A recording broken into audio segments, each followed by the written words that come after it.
Welcome to Project Zion podcast. My name is Susan Oxley, and I'm your host today for this episode of Climate Brewing. That is the Project Zion series that deals with the causes and effects of our climate change and the climate emergency that is impacting us today.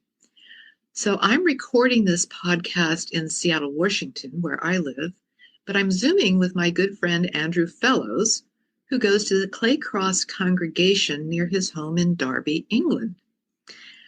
Andrew and I are both members of the North American Climate Justice Team, and he is a dear man, a good friend of mine. And a few weeks ago, we attended the 2025 World Conference of Community of Christ.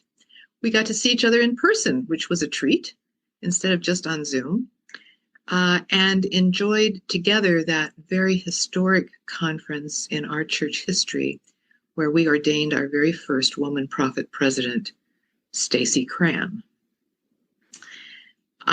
Both Andrew and I were aware of the Holy Spirit as it moved through the week, and we celebrated the fact that Stacey's counselors included another woman, Janae Grover, and also the first African to serve in the presidency, Punda Chibwe. So that expanded the diversity among the leadership of the church in a great, wonderful way. And we did pass 3 climate resolutions. All 3 of them passed. And one of them, Resolution G5, is one that our North American Climate Justice Team sponsored, that dealt with the transition away from fossil fuels, asked people to divest from the fossil fuel industry, and support the movement toward a fossil fuel proliferation treaty. So that's just a brief summary of the conference we've just concluded. And Andrew, I really appreciate you joining me today to talk about World Conference. So welcome. Thank you, Susan. Yes, it was. Wow, what a conference, wasn't it? There was so much going on, full on, from 8:30 in the morning till 9:30 at night every day. There was so much happening. It was, but great to be there. Historic, it was historic. I mean, with a new prophet president in Stacey Cram, and then the new first presidency, and then 6 new apostles, young people too. It was great to see, really was. And then we had our climate, bits and pieces too. So tell me what your thoughts and feelings were as we confirmed Stacey Cram's call to prophet president and then ordained her. Just talk to me about what you were thinking and feeling.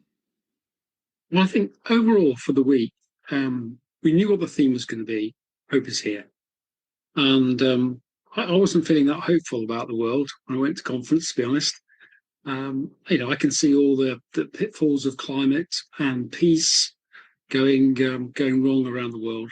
And so coming to conference, it wasn't really a very hopeful environment to come into. But almost immediately, there was this feeling of hope, and that built and built and built as the week on. And it was definitely a feeling of a chance for our church, our faith, to move forward and move forward in a hopeful way. And as Stacey put it, we choose hope. And in choosing that hope, I think we became much more hopeful as the week went on. So yeah, it was just a joyous experience, have that. For Stacey to come back in after the vote, realising that she'd been approved, coming down that central aisle, that was quite something to come back into. She was obviously very happy. Everyone was really happy. It was a unanimous feeling in the room. It was. I agree. I just felt that sense of hope, like you, almost immediately. And I did not go with a sense of hope either. That was something that was a gift. The first few days, I think I cried more often than I have for a long time. Both sad and joyful when Steve Veazey announced the dissolution of the first presidency as his last official act, I cried. And when they walked Yeah. off the stage, I cried again. And then when Mareva got up there as the president of the Council of 12 to preside for the few days before Stacy's ordination, I cried again.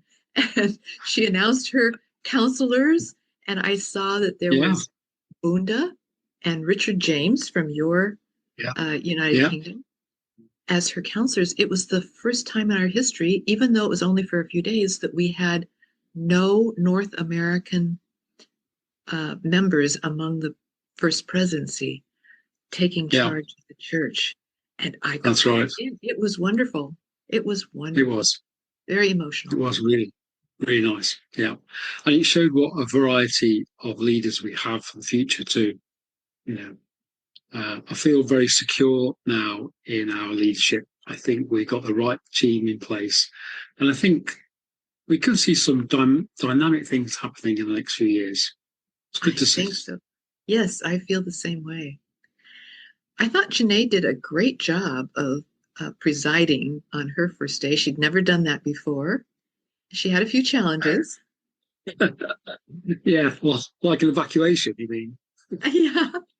Yeah, we're evacuated down to the basement because there was a possible hurricane. One touched down within 5 miles or something, and so we were evacuated. And it was quite an emotional experience. Actually, there was some people struggling a bit with that whole concept of being in a basement together, thinking that might get struck at any moment. But everything was fine, and we were able to resume. And no, she did a great job in holding all that together and moving the business on once we were back upstairs. Yes, some of those delegates had never experienced the possibility of a tornado before.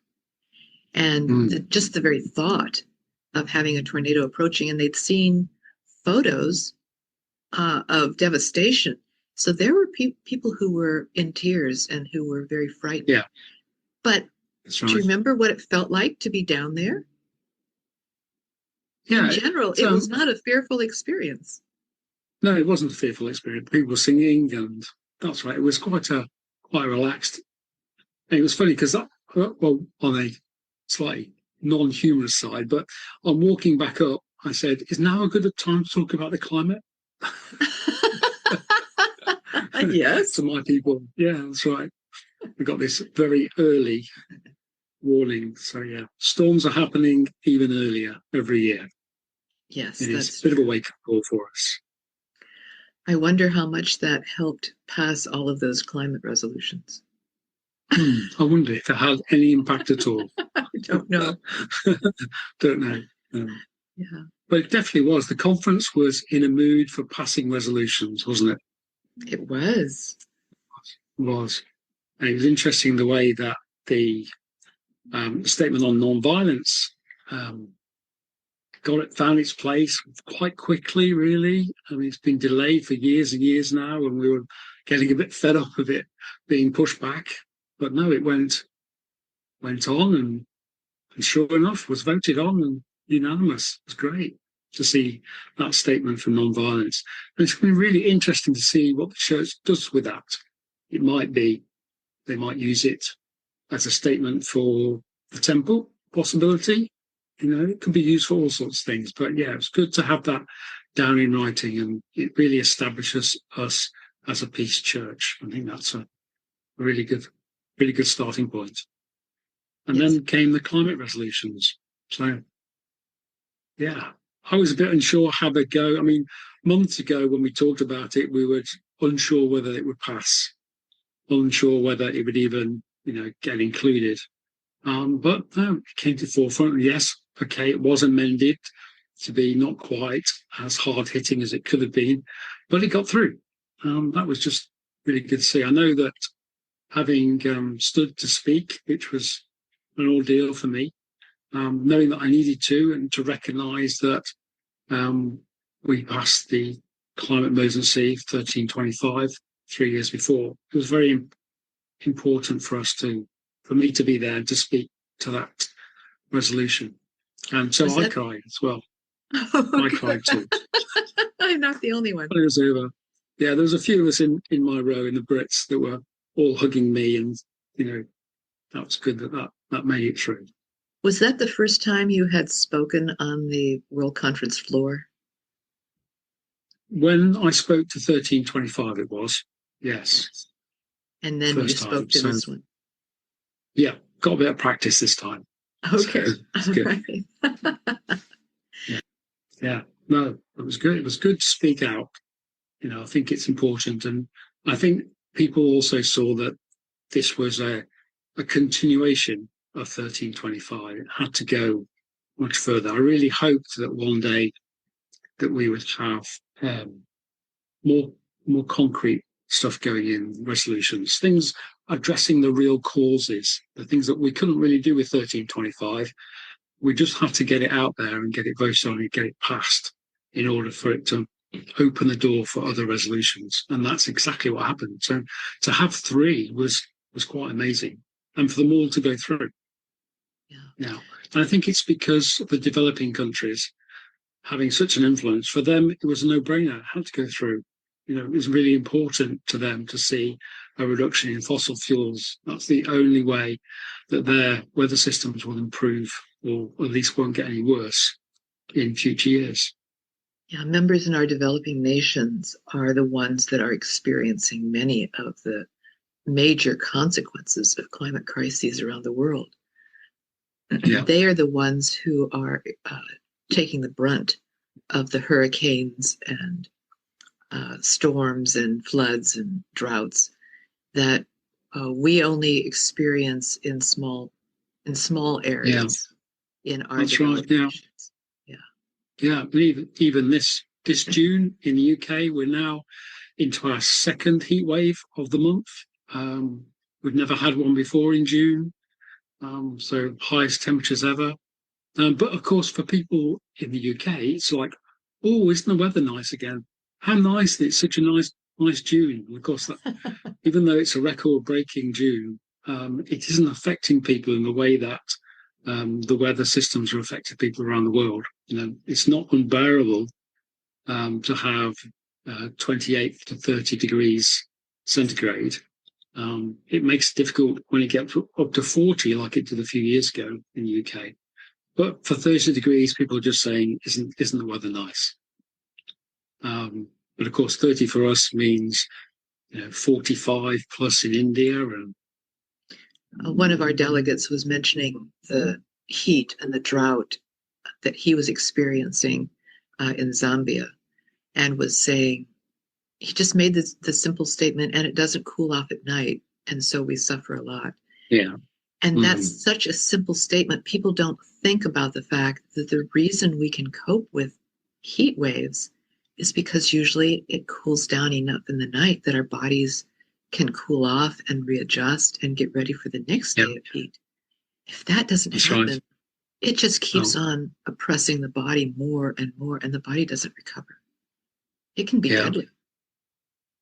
Yeah, I've got neighbours just a few doors away, and they've got family in India. And last year they were saying that they were having months and months of 45 to 50 degrees, completely unbearable for day after day after day. It would just be, enough to drive you away from the place you're living. So it must be pretty horrendous for a lot of people around the world.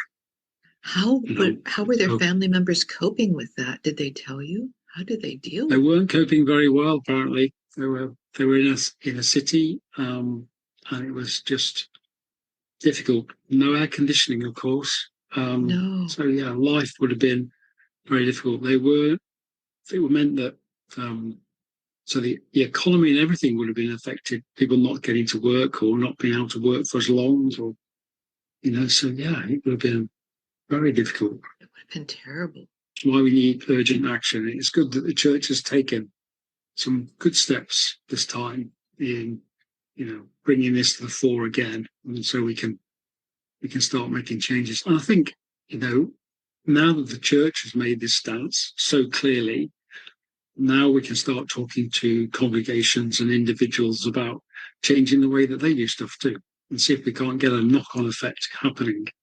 We're all trying our best to reduce our carbon footprints. Yes. The United Nations says by half by 2030. Well, 2030 is not very far away now. We'll start thinking about how we're going to do that half. Is there anything else you'd like to say before we end? I don't think so. I just think that the future can be really quite positive. I know we often harp on about all the things that are bad about the world, but actually, if we work individually in our homes and then with our churches and our congregations, I think we can start to make a big difference. We can see a positive future there. Thank you so much, Andrew. I'll look forward to seeing you on our team meetings. Yeah, Take care later. now. All right. Thank you. Bye. Bye-bye.